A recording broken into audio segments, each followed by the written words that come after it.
for the ride home in ENC. Yes! Yes! Yes! This is your 5 o'clock drive with Patrick Johnson. Holy mackerel! More news, more interviews, more ECU stories than you can shake a stick at. Hey, stop shaking that stick. This is the Patrick Johnson Show. Pirates win! Pirates win! On 94.3 The Game. All right, hello again, everybody, and welcome. It is Patrick Johnson with you here on the Patrick Johnson Show, 94.3 The Game, online at 94.3thegame.com, and on your favorite mobile device, the IBX Media app. Free for download, Google Play App Store, no pre-roll ads. Pretty easy app to use. It's also an ever-evolving app, but not in a bad way. You know, stuff evolves, technically, and then it's not as good as it once was in a lot of cases. It's great to have you with us today. Got a lot to get to here. Philip the Ref Pilkington is alongside. We're going to talk to America's college football insider Brett McMurphy coming up in just a little bit. But the Ref is in the house. Pilk, I got to imagine waking up today in the People's Republic of Chapel Hill, the utopia that is, that it was probably a little bit of wondering, wait a second, were we sold a bill of goods?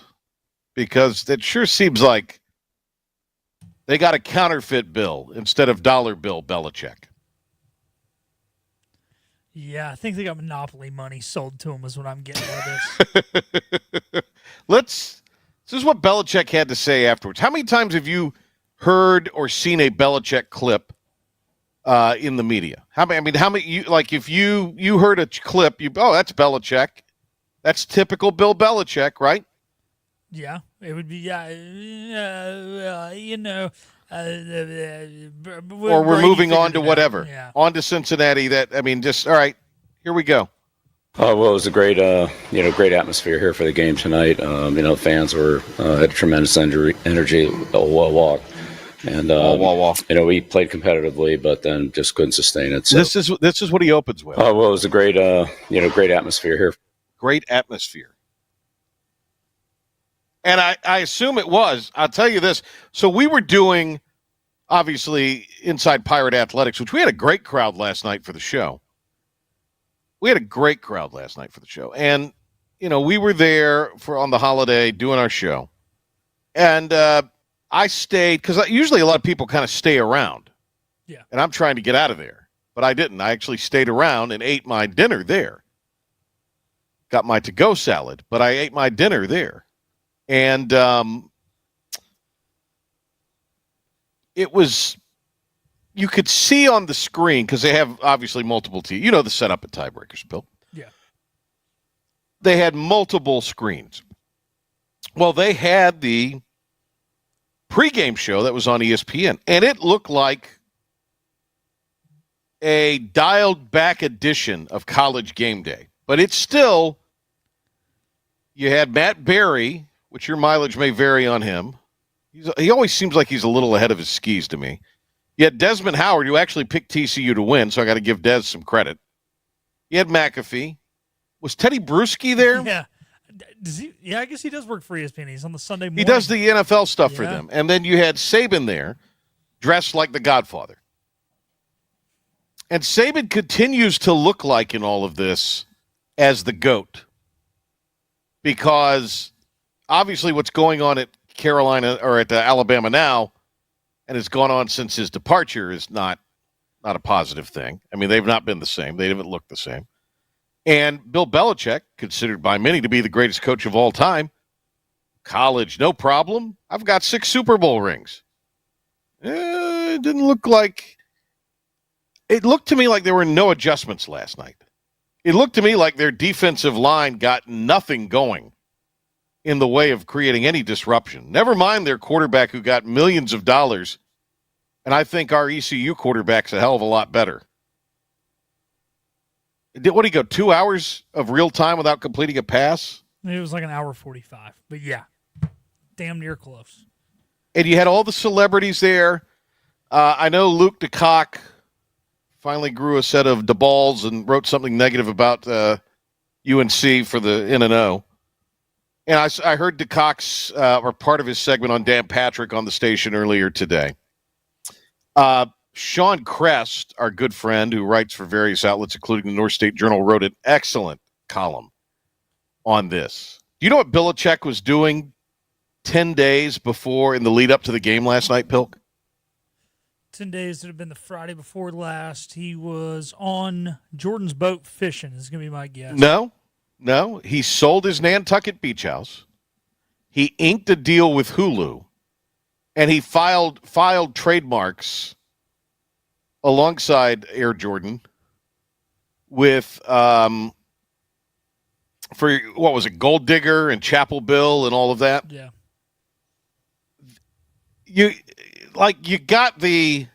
This is like a Mac Brown retirement plan is what this looks like today. It looks less about a coach that's trying to win games and really hungry and more about kind of like Mac Brown. I'm going to soft land where I want, pad my pocket with some money and kind of retire because this is my retirement job. You know how when somebody retires, they get a retirement job? Yeah. And they usually are pretty happy at the retirement job because they don't give a damn because it's the retirement job. They don't need it. They're just looking for something to do, or it's some folding money to put in their pockets they can spend. Usually the retirement job comes with free rounds at the course because normally retirement job is you go work the front desk when the head pro's out giving lessons. Right. Bring yourself up a little bit. I'm not hearing you very well. You seem very low in my ears, Pill. There you go. But you know what I mean? This seems like, because we've gotten a more jolly Bill Belichick. When Bill Belichick is worried about such things as the following. Well, it was a great atmosphere here. Since when has he cared about the stinking atmosphere? Never. Really? Never. Really? When has he cared about the atmosphere? He's cared about the scoreboard. That's it. It's all he's ever talked about. So this is this has just hit me here. This is his retirement job. This is like I'm working the desk at the pro shop so I can get a couple free rounds a week. Yeah, he works the coach's desk so he can get a few free hanging out with his girlfriend a week. He could get 10 million, 10 million. so she stays around, Right. 'Cause she's a gold digger. Just ask her. Crikes. We got McMurphy on. We're going to get him about 5:15, so we could actually go on a little more about this and maybe top five it on the back end. Maybe that's what we'll do today. That's a little different. We've kind of started the top five. This was our number one. Well, you could find another angle while I'm talking to Brett. Yeah. And come out. I'm sure there's stuff that's developed in the last hour or so. And look, they're going to Charlotte this week. And when I sit there and I think of that, and Charlotte looked awful against Appalachian State. They barely look functional. But here is what happens at Charlotte. Look this up, Pilk, on the one hand. Have they ever beaten App in football? Has Charlotte? And if so, did they beat them at Charlotte? Okay, I'll look it up. Historically. Yeah, I know they've beaten Duke in football. That's like their only legit They've beaten win. Duke there. They have beaten East Carolina there. And so history would dictate they get fired up at home in that bandbox stadium when they have someone in-state come in. And so it's going to be a Saturday night. And look, Charlotte's terrible.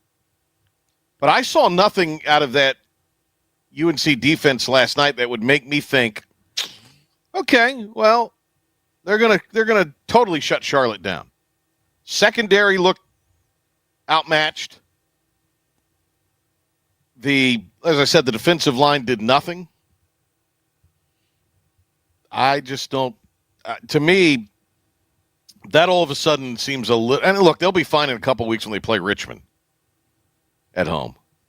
But then they got to go to UCF. And again, I'm going to revise myself on that because all of a sudden I don't think that's as easy as it maybe we thought 2 weeks ago. Yeah. So and you got Clemson. Looking at Charlotte here, an app.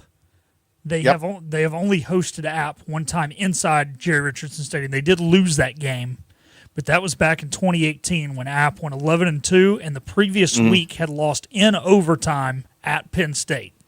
So this was like a historically good App. It was a good App team. A good App team. Was it a close game? No. Okay. But would you agree with me? There is a history for Charlotte to play up at home for a game that they perceive as a big game, i.e. ECU last season, Duke a couple seasons ago. Their first ever game when they were D2 and Campbell was D1 and they beat Campbell. Okay, there you go. Look at that little Charlotte history there from the Queen City native himself. That's all I got. Well, your sister went there. She graduated from there.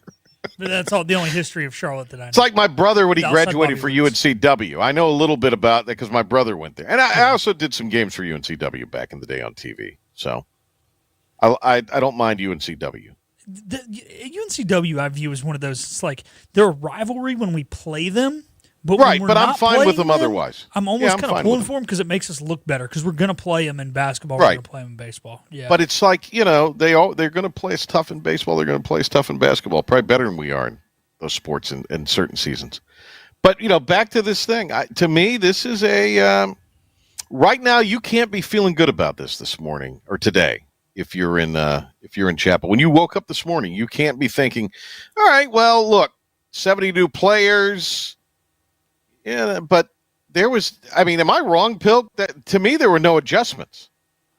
There was no adjustments defensively. And that's in that Belichick's game, he's gonna make the adjustment that gives him the edge, gives his team the edge. Yeah, I didn't see it. Felt like, they realized they were being torched on the back end a little bit.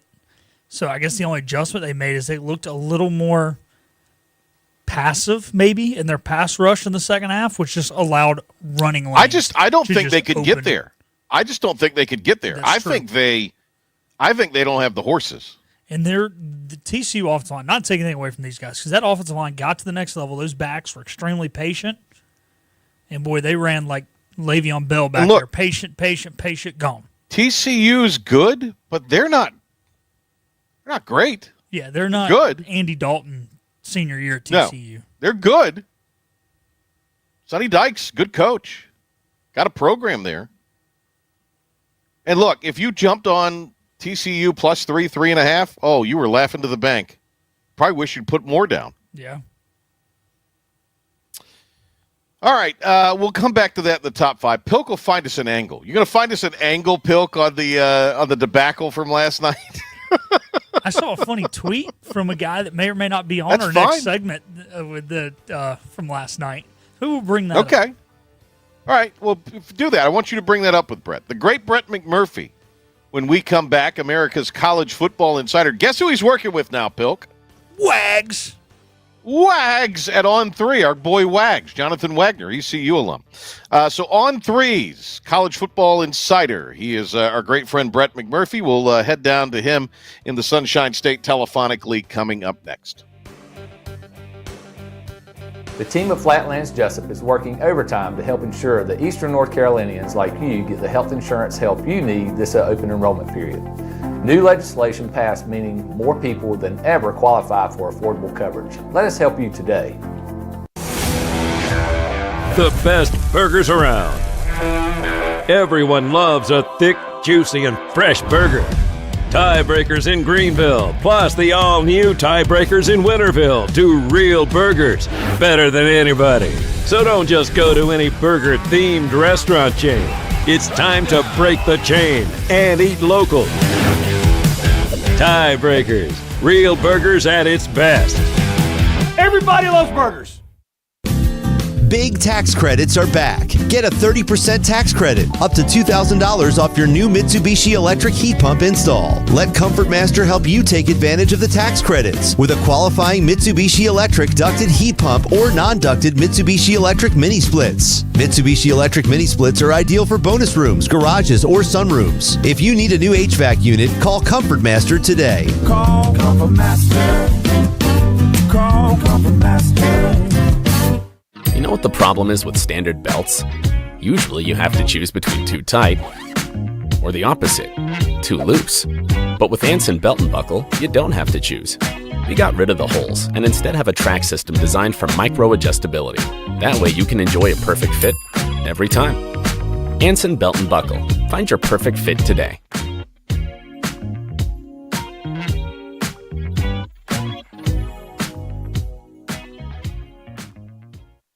Healthwise Pharmacy rounds the bases with all of your infusion, retail, compounding, and medical equipment needs. Locally owned and operated by pharmacist Marcy Parker, Healthwise has grown to be your most trusted provider for infusion services. Currently providing in-home or on-site infusions in North Carolina, South Carolina, and Virginia. Visit Healthwise Pharmacy at 615B South Memorial Drive or call 252-295-0059 to speak to a patient service representative to find the option that best suits your needs. In this age of globalization, we've learned that bigger isn't always better. Ever tried to get phone help from a big corporation from a real person? Right. That's what's so nice about Phelps Chevrolet. After more than 50 years serving our community, Phelps remains family-owned and operated. Mike, Daryl, Wave, West, Alan, and Clay deliver hometown service and integrity, same as always. They share your experience, they share your values, and they are ready to help with any motoring need. Come get you one. Tired of the 1-800 numbers advertising Medicare products? Flatlands Jessup has 6 offices all throughout eastern North Carolina. You get face-to-face help from our local award-winning licensed team. Stop by today. Flatlands Jessup, your whole world covered. Remember, get the podcast of the show on the IBX Media app or where you get your podcasts. I listen on my Apple Watch. Smart speaker. Listen while you work. I listen everywhere. The Patrick Johnson Show on 94.3 The Game. Brett McMurphy now with On 3 joining us here on the Patrick Johnson Show. First time for the 2025 season, so it's a great treat to have Brett on with us here from On 3 now on the Patrick Johnson Show. Brett, I understand, too, we get close to the bottom and you got to go. Just let us know, but we'll try not to keep you too much. Appreciate the time. Let's obviously start with last night in Chapel Hill right up the road. What were your thoughts as you watched that unfold last night? Well, a couple of things. One, I was glad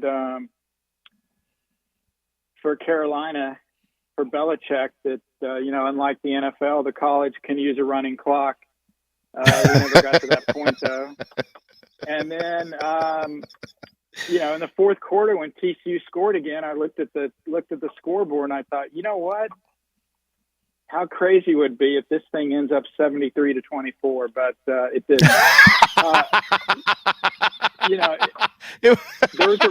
There was a reason. I'm glad. Yeah, and I'll be here all week. Enjoy the veal. Look, there's a reason why North Carolina opened the summer as a 2.5, 3-point favorite, and by kickoff, TCU went off as a 3.5-point favorite. I think once you got past all of the hype and everything surrounding Belichick, it's pretty clear. TCU was the better team. I don't know if necessarily they'd win by that margin every time, but certainly Hoover's one of the top quarterbacks, not only in the Big 12, but in the country. And, TCU had a huge motivational edge there, having gone through something similar a couple of years ago in Deion Sanders' first game. Sonny Dykes kind of addressed this after the game. When anyone talked about the game, nobody was talking about us. So, I don't know if NFL, those motivational factors work, but I do believe it plays a big impact on the collegiate level. I think the better team won. It got out of hand, obviously. We'll have to see how North Carolina responds. Bottom line, I don't think the fact that they're not going to the college football playoff or they're not going to win the ACC is any big surprise. Vegas had their over-under win total, I think, at 7.5 before the season. I know a lot of people that I respect a great deal took under 7.5. That obviously looks really good right now. But, hey, we got 11 games left. Notre Dame lost to Northern Illinois last year, and they almost won a national championship, so I guess anything's possible. Brett McMurphy now with On 3 Sports, working with our buddy Jonathan Wagner, ECU alum. Is with us on the phone. So Do you know, I said this in our opening segment, it almost is in some ways like the version that they got in Chapel Hill of Bill Belichick is sort of like, it's the retirement guy job. You know, we all know guys have retired and have had distinguished careers, they get bored and they go get a retirement job. It doesn't mean they don't do a good job. They just don't maybe take it as seriously. But, Belichick says this. I'll play this cut again. Well, it was a great, great atmosphere here for the game tonight. When does he care about what the atmosphere was? I mean, it's like we got a weird collegiate sort of version of Belichick that certainly didn't appear or has not appeared to be the we're on to Cincinnati version that the NFL had for all those years. Yeah, I guess I would push back on that a little bit because Belichick is 1,000%, into being a coach and what goes on. I mean, certainly I don't think he's only working 3 hours a day and, kicking it back at the home for all day and just chilling out. I think maybe his comment about the atmosphere was kind of to thank the fans that came out, kind of that way. It is different than the NFL. You do have to, kind of approach those post game press conferences a little bit differently in the NFL, and that you're actually talking to the potential donors. You're talking to recruits.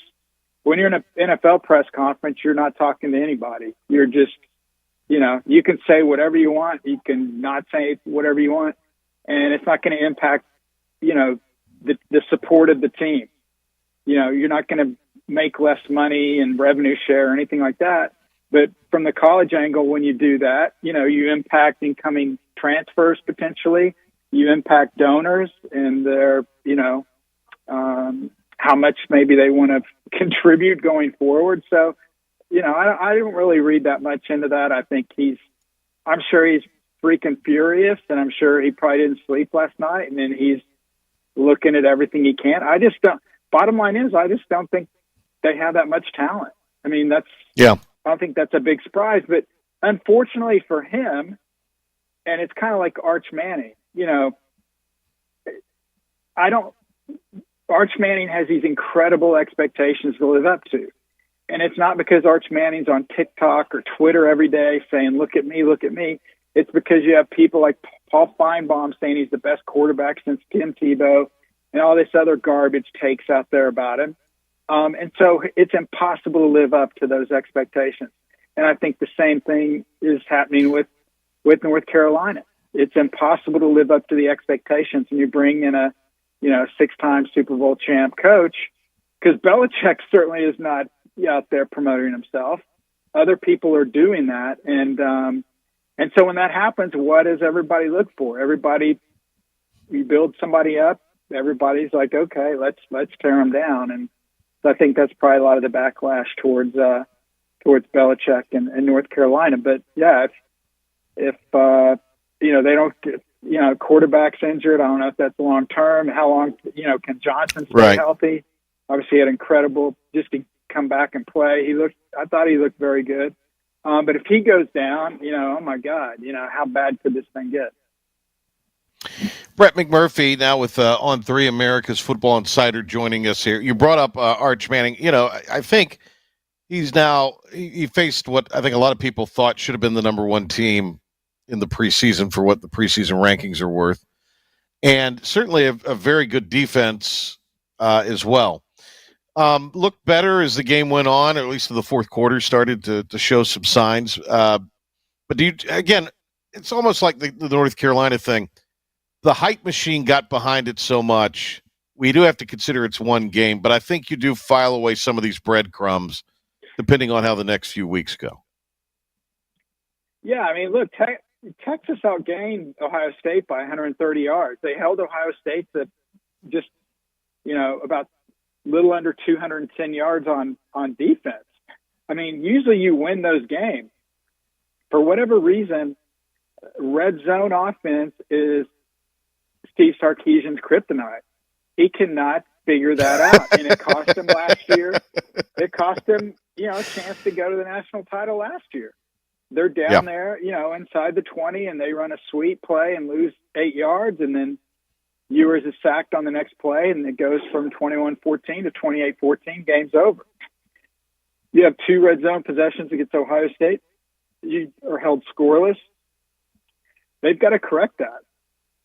But yeah, Manny's going to get, scrutinized like no other person, and that's not fair, but that's just how it is. But, the schedule now is set up. They enter the exhibition right season of the schedule, if you will. San Jose State, UTEP, and Sam Houston State, and then an off week, and then the fun starts at Florida, and then Red River against OU and Dallas. But, look, the bottom line is, and I thought this before the game, the loser of Ohio State, Texas is not eliminated from the playoffs. In fact, they're still among the top 3 or 4 favorites.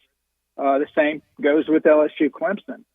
And it's great that we're playing these games, but part of me kind of, not that I necessarily miss the 14 playoff, but part of me misses the sense of urgency or or being penalized for losing those type of games. Now you lose those games and you're like, yeah, okay, well, let's just finish with 10 wins. We should be okay. Is that good or bad for football? I guess it depends on your viewpoint. But, Texas will be fine. Somehow, some way, they'll get 10 wins. 9 wins would be a huge disappointment. But 10-2, they're in the playoff.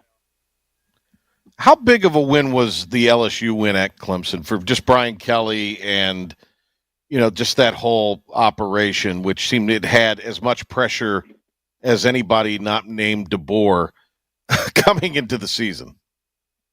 No, yeah, you're right. It was a lot of pressure on Brian, and it doesn't help when you're at a school where the last 3 coaches all win the national title by their 4th year, and this is Brian's 4th year.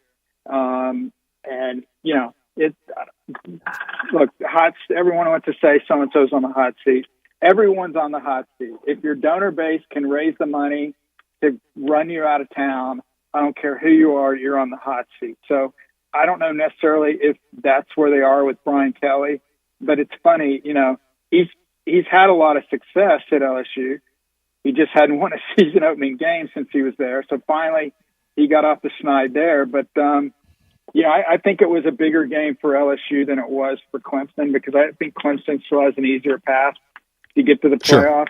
Sure. Brian Kelly's won 29, 30 games in the last 3 years, yet people are wondering what's wrong with LSU. That's just the kind of feeding the monster, feeding the beast, if you will, when you're at LSU. But now, they get a, layup this week, La Tech, and then they jump into SEC play, and could end up to be a very special season, or it could be another 9 or 10 win season.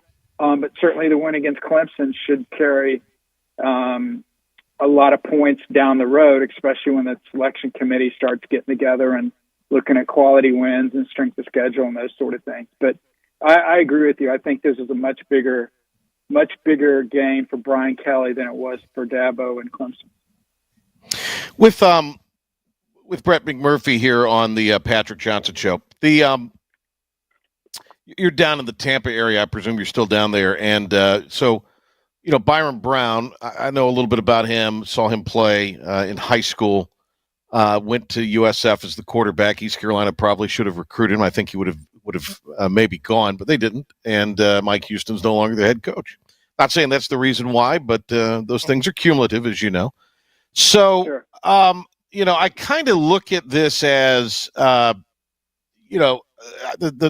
number dropped. It was 17.5 going into the Swamp for USF this weekend. That seemed like a big cover. Florida's got a heck of a docket ahead of them as well. But how would you rate USF's chances based on what we saw them do to Boise State? To go into the Swamp and at least play it close and who knows, maybe spring an upset. Look, anybody. I think anybody can beat anybody on any Saturday. It's the other 364 days of the year where the non-power Right. conference schools are at a huge disadvantage. The challenge for USF is Florida is much more talented at every position. Sure. And Brown is a nice player. Make no doubt about that. And again, not to diminish USF's upset at Boise. Look, this is not the same Boise from last year. Without Genty, their quarterback is lost back there. They just did not look good. They couldn't block. Defensively, they did okay. And I think also the reason that line's so high, 17.5, is that, while USF had a dominating win, and I was actually at the game, USF scored on a 50-yard fake punt. Boise fumbled inside their 10 going in. Boise had a short field goal to cut it to 7. They went for it, missed it. So, again, all that stuff counts, but you play that game another 9 times, and it probably goes down to the wire, and either team can win. So I don't think it's like USF dominated Boise. And again, DJ Lagway, Florida's quarterback, one of the most dynamic quarterbacks in the country, very talented. An advantage for USF though, Florida's got LSU on deck. So the potential look ahead spot is right there. But I think that's right. Usually when I see a line like that, and look, you brought up a great question. It's like, why in the world is it 17? It's almost like they're begging you to take the 17. Right. And so sometimes I'm like, you know what? And, here you are early the second quarter, and it's already 14-0, and you're like, God, Jesus, why do I have USF at 17? But what I wonder is what will USF be able to do offensively against that Florida defense? Yeah. So that's I think why that number's where it is. Gotcha. I wanted to ask you that in case we did lose you here at the bottom. So if you got another second, I do want to ask you about Kalen DeBoer. It would be malpractice if I didn't. I mean, what is that situation in Tuscaloosa now after losing to Florida State, which last year was a disaster? And the only reason they kept they couldn't afford to get rid of him. So huge win for the Seminoles, but what's the temperature in Tuscaloosa? Because there's 2 types of fans that somehow live in my feeds on socials: Alabama fans and Philadelphia sports fans, and I got to figure out a way to weed them out because they both annoy me. But what's the temperature in Tuscaloosa? And I mean, does DeBoer, will he be there next year? I mean, is this again one game, but he's 5-5 in his last 10? Yeah, what's the temperature on the surface of Mercury right now? Because that's how hot it is in Tuscaloosa. I mean, look, it's the cliche. You don't want to follow the guy. You want to follow the guy that follows the guy. So somebody will have the opportunity to follow DeBoer at some point. Look, he's an incredible coach. He really is. Personally, I like him a lot, so I'm not going to hide that. He's a good person. For whatever reason, things aren't working out. Now, a lot of people have said when Saban was at Alabama, when they were recruiting players, pursuing players, they got the Alabama discount. In other words, you get a chance to come play for Saban and look at all the players he put at the NFL. So maybe you don't have to, Alabama wouldn't have to spend as much as, say, somebody that's recruiting somebody to another SEC school. Now that Saban's gone, there's no longer that discount. So you got to pay full price. Well, Alabama, compared to a lot of schools, doesn't have the resources of an Ohio State, of a Texas. And so, that's the bottom line. Does that mean he's a bad coach? No, not necessarily. He may not just have as good a players. That Alabama doesn't want to hear that. That's the reality of it. The problem is, and look, I sent this tweet out. It got a million retweets or whatever. And this is, not to take a slide at DeBoer. It's just a fact, and this is what Alabama people are looking at, is since 2007, when Alabama was favored by at least 2 touchdowns, Nick Saban was 131-2. He only lost 2 times when Alabama was favored by 2 touchdowns or more. Kalen DeBoer is 4-4 in that same situation. So you cannot lose games you're supposed to win. Now, you could argue maybe Alabama shouldn't be 14-point favorites against some of these teams. Maybe that's true. But still, I think that's the biggest thing that's really getting under the skin of Alabama fans. And look, if he goes 8-4, like I said earlier about Brian Kelly, the proverbial hot seat just depends on how much money the donor base has to get rid of somebody. $70 million to buy out, they'll start, blood donor sales to get to that number if they have to. But whether that happens or not, I don't know. They've got a good stretch too. UL Monroe, which ironically beat Saban, is one of Saban's 14-point favorite losses right out of the gate, year one. And then they got who I think is a very pedestrian Wisconsin team. Then you get a bye week, and then at Georgia is going to be that could be the Boers Waterloo moment. We'll have to find out, but I hope he survives, but man, he knew what he was getting into. When you follow somebody like that, you know what you're getting into. Can't go back in time and change your mind, but Alabama fans are not a happy bunch. That's for sure. If last thing for you, what's the story out of week one and maybe even week 0? But what's the story that is being overlooked, or the team that's being overlooked? What's the thing we really ought to be paying attention to? I don't know if it's overlooked. We kind of talked about it. Well, maybe it is overlooked. Florida State's like really good.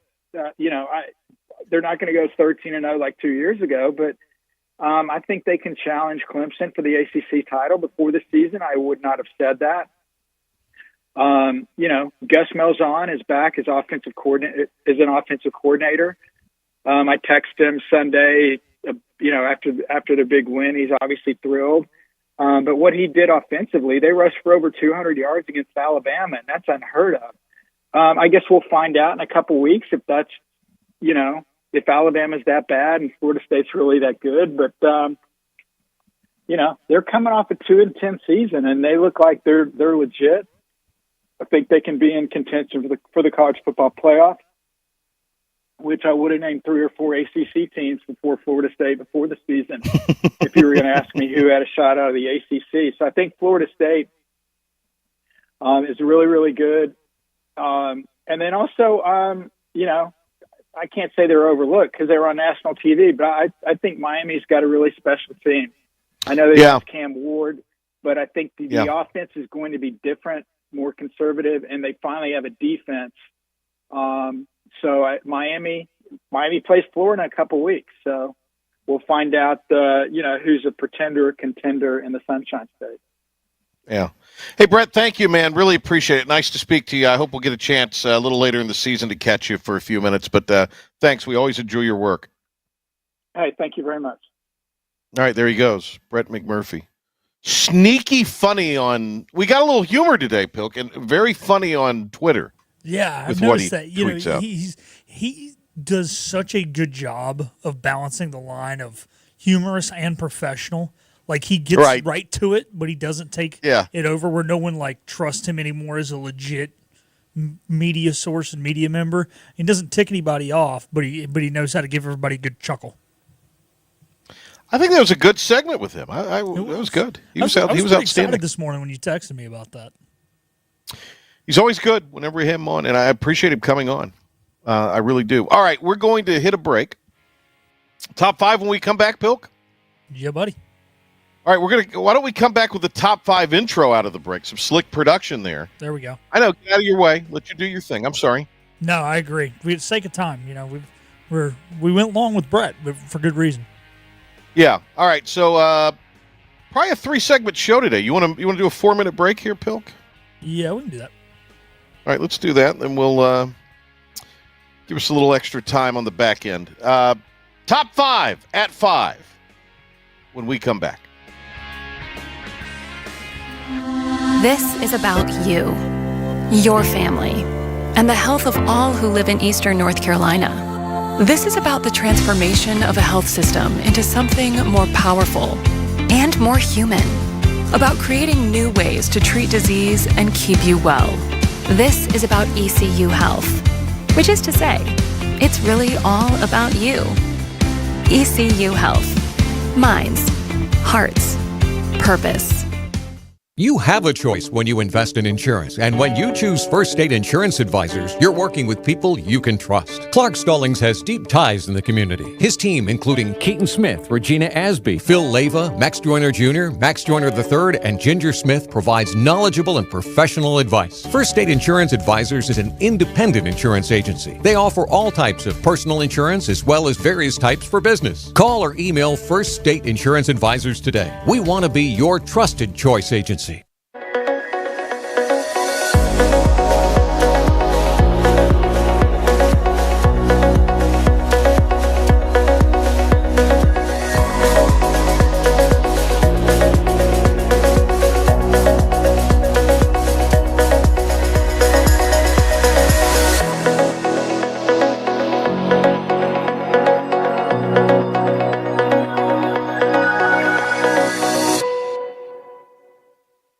At Parker's Barbecue, our family has been serving your family for 3 generations. For that, we say thank you. Blessing families every Thursday. Kids eat free all day. That's the Parker's way. Legendary food served from our 3 locations. Always quick, always delicious. That's the Parker's way. At Parker's, our mission is to impact our customers through Christ-like service in a way that feeds them both physically and spiritually. That is the Parker's way. Acre Station Meat Farm, along with Lane Angus Beef, bring you Farm to Fork Beef. Stock your freezers now with affordable beef boxes, just in time for the grilling season. Farm to Fork Beef brings quality local beef to your family. From your traditional butcher shop, Acre Station Meat Farm. Come on down to Acre Station Meat Farm and find out why we're #1 in fresh cuts and friendly service. Acre Station Meat Farm, Highway 32 North, Pinetown. Storm season is approaching. North Carolina weather can damage your roof, and before long, a small leak can turn into a big problem. Your home is one of your biggest investments, so protect it with Wells Home Improvements. We work with all insurance companies for a hassle-free roof installation experience. Call us today and get 10% off your roof installation when you mention this commercial. 252-227-8403 or visit us online at wellshomeimprovements.com. Wells Home Improvements. Local, honest, dependable. For some of the best slow-cooked Eastern North Carolina barbecue around, using a family recipe passed down for generations. Pair our barbecue with any of our daily homemade sides and desserts, just like Grandma cooked, and topped off with hand-dropped hush puppies. An Eastern North Carolina barbecue house with a few twists. Check out the barbecue egg roll. Yeah, I said egg roll, or the award-winning barnyard burger. Fried and barbecue chicken daily and the freshest seafood around. Early risers, no problem. We offer a full breakfast menu, 6 to 11 a.m. daily, Monday through Saturday. Get any of your breakfast favorites on a homemade biscuit, including our hand-cut tenderloin. Cheese biscuits that are unmatched, even an old-fashioned cheese biscuit that weighs over a half a pound. It's huge. Shaw's is the only place you can find G-Man sausage made daily with the century-old farm life recipe. Grab a sausage dog all day or take some home for the grill. It's a tailgate favorite. The heart of Eastern North Carolina is where you will find Shaw's, so stop by and see G-Man and the crew and say, hey, see y'all at Shaw's, y'all. This may very well be our last mission. Let's make it count. This is the Patrick Johnson Show on 94.3 The Game. It's impossible. Now some stories you may have heard. Or catch it for the first time. This is your 5 at 5 with the P-Man. All right, top 5 at 5. Let's see here. That would be the number 1. All right, what is the number 1, Bill? The number 1, we've already hit on a lot throughout the show with the Carolina not playing too well, but an interesting tweet from friend of the show, Brett McMurphy. He tweeted out halfway through last night's game. It said that a 6-time Super Bowl champion with a 24-year-old girlfriend has never won a college football game as a head coach. What? You should have brought that up. Why didn't you bring that up? I know. I wanted to get to the good inside stuff, and then it would have taken away my angle. He was already funny today. He was hilarious today, I thought. He was. You know, again, and in case you're they got slaughtered. They didn't lose. He looked like a miserable substitute teacher on the sideline last night. He looked, to me, a little befuddled. And they gave up so many points. You know, I expect him to maybe take the scoreboards down. At Kenan Stadium. I mean, it just every time. It got 35-7. I'm cashing in on this. And I'm there. I was there for the spectacle. Oh, I was too. I also think this. I think the ESPN thing did it no favors. All of that that did no favors for that whole exercise last night. Well, normally they do the extra ESPN thing for the Sunday night game, week 1. Right. Because there was the reason they would say is because there was a 3:00 game, there's not normally. We didn't know if we'd get a full pregame show in. We all know what. By the way, I think on week 1, I'd like a couple more Sunday games dotted on there. I know the short week and all that, but I mean, let's do the NFL. Let's throw another couple games Sunday. Do them one a 4:30 and an 8:15. Why not? Or even if you ran a couple in the afternoon. Yeah. Opposed to one another. Get on that. Maybe we'll see that with the Pac-12 reemerging. Maybe. I want to go to Darlington every year, so no. Right, I understand. I would encourage you to go to. I would encourage everybody to go and find the story from Sean Crest, his column, because it really is interesting. It's pretty provocative. All right, let's see here. Number 2. New AP Top 25 came out. We'll just read you off the top 5 real quick. Ohio State jumps up to number 1. Penn State stays at 2. LSU up to 3. Georgia up to 4. Miami up to 5.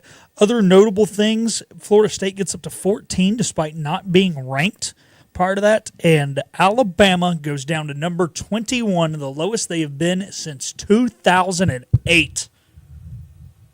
Rough.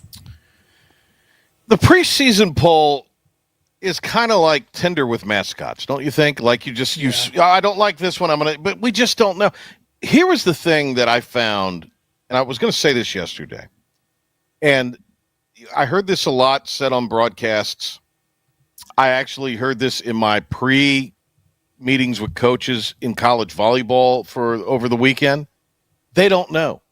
They don't know what they have before they play a game. They don't have a clue. And I actually was talking to Sunholder today, Jay Sunholder, and I mean, he even said these coaches have so many new guys, they just don't know until they get out into a game. That's the world we're in now. We're going to eventually wind up. It's like every team is an expansion team, is what it feels like. Well, it's a new. I mean, look at last night, even 70 new players. Who do you think is the number one? I mean, I guess you got to give it to Ohio State. And yeah. I don't want to admit that Penn State is that good, but because James Franklin coaches them, and he's going to punt it off the side of his foot at some point. Yeah, but he's going to wait till a big game to do it. They're not going to do it against anybody crappy. Yeah, I know. That's what I mean. He's got a heck of a roster. I think LSU at 3 is fool's gold. Yeah. They're high on was it Nussmeier? Is that his name? Yeah. Yeah. But, I mean, to me, it would probably be Penn State if we were starting it in a couple weeks. Or Ohio State. Probably. I just don't think there's any team that's that good, to be honest. Not right now. Yeah. Not right now. Who gels? That's the question. That is the big question. Door number 3. By the way, yesterday, the 2-year anniversary of the death of the great Jimmy Buffett. Wow. Which means today is the 2-year anniversary of us playing Michigan. Because I remember we were playing intro and outro music of Jimmy Buffett. Jimmy Buffett and Dom Kasolki played the Bing Crosby Hawaiian Christmas. Well, it was. I think we're going to lose. He played the Jimmy Buffett version of it, but it was the Malika Leaky Maka, and we were giving him hell. That was funny. But, yeah. What's number 3? Number 3, Micah Parsons' agent joined. You had a moment where you zoned out there a little bit on us. I don't know if you're going to say something. Micah Parsons' agent went on First Take this morning and said that he claims Micah really wanted to stay in Dallas the whole time. Here we go. I think the most important thing is that Micah wanted to be a Cowboy, right? You know, he grew up cheering for the Cowboys, wore the blue and white at Penn State, wore it in the NFL with the Dallas Cowboys. he wanted to be a Cowboy. And we did everything we could for him to remain a Cowboy. We reached out, and like you said, I don't really do these interviews. We try to keep the negotiations out of the media. But in this case, so much information has been put out there that we wanted to just address a couple of things. But as far as Michael is concerned, he wanted to be a Cowboy. We did everything we could. And sometimes you got to be a little careful with what you read in the media as far as what was offered to Micah, the guarantees that were offered, the APY that was offered. There's so much that goes into an NFL contract. If you look at many of these contracts that the Cowboys have done over the past few years and the recent ones, the guarantees don't stretch much further than the first new year. If you look at Micah's current deal, he has guarantees into 4 years from now. So again, there are certain things that have been put out in the media to make it look as though Micah turned down a fair or a great deal, but that's simply not the case. Nothing like negotiating through Screaming A. I'm incredibly familiar with North Carolina. North Carolina. My thing is this. I get what he's saying, the guaranteed money, and I get that's part of it. But if you really, really want to play for a team, the money doesn't matter to an extent, right? Well, he wanted to play for the team if he was getting paid. Yeah, but don't give me this garbage. He wanted to play for the team. He wanted, and that's fair. That's fair. They have a finite window to earn the most they can earn. That's fair. But don't say, I'm like you, I wanted to stay. No, you wanted to get paid. Brady wanted to stay in New England. Because Brady What's took that? Pay cut. I said Brady wanted to stay in New England. He wanted to stay in New England. Because he took pay cuts, yeah. And didn't he take deferred money also? And, yeah. I mean, he made concessions. He wanted to stay. Micah Parsons didn't want to stay in Dallas without getting paid. And that's fine. Just be honest. Yeah, exactly. That's all we ask. 444. New York Giants put out an unofficial depth chart today. Obviously, Russell Wilson is the starter. What's an unofficial depth chart, by the way? That's what the talking heads are calling it. Okay. No surprise. Russell Wilson is the starter. Surprise who the backup is. It looks like rookie Jackson Dart is listed as the number 2 over famous Jameis Winston. Do you think they misspelled Jameis? And spelled it Jackson Dart? Yeah, maybe. I probably No, misspelled they it did. Not you. Do you think they misspelled it? Is that what happened here? Was this somebody put the wrong name in the wrong? It could have been. I mean, look, Jameis has never been great, but ever since he's got LASIK, he can at least see, and he doesn't turn the ball over quite as much. He's not doing this, squinting. Oh gosh, yeah. Five. We don't have a ton of time. So no, we don't. You like 5 minutes. And I want you to go crazy here on. Okay. Quarterfinals for the U.S. Opener today. Jessica Pegula clinched her second consecutive semifinal. She went on to lose the finals last year to Aryna Sabalenka. Later tonight, fellow American Taylor Fritz, he will try and make his second straight U.S. Open final. Also, he fell on the men's side last year in the final to Carlos Alcaraz. He takes on 24-time major champion Novak Djokovic of Serbia. So Pegula is in the semis? She is. And then she's already got her opponent, right? No, she will get the winner. I thought somebody got hurt and already advanced through to play her. I didn't see that. I thought that just happened. I might have read that wrong. But I thought yeah, it looks the other quarter. Yeah, so that's already set. All right. Who got hurt? Does it say? It just says walkover. I don't. I just glazed through the article really quick before we went on, and that was it. I figure you would know since you're Mr. Tennis. I know. Well, Marketa Vondrasova pulls out. She's a former top 10 player in the world. She pulls out. So Pegula will face world's number 1 Aryna Sabalenka, who knocked her out of the tournament last year in the final.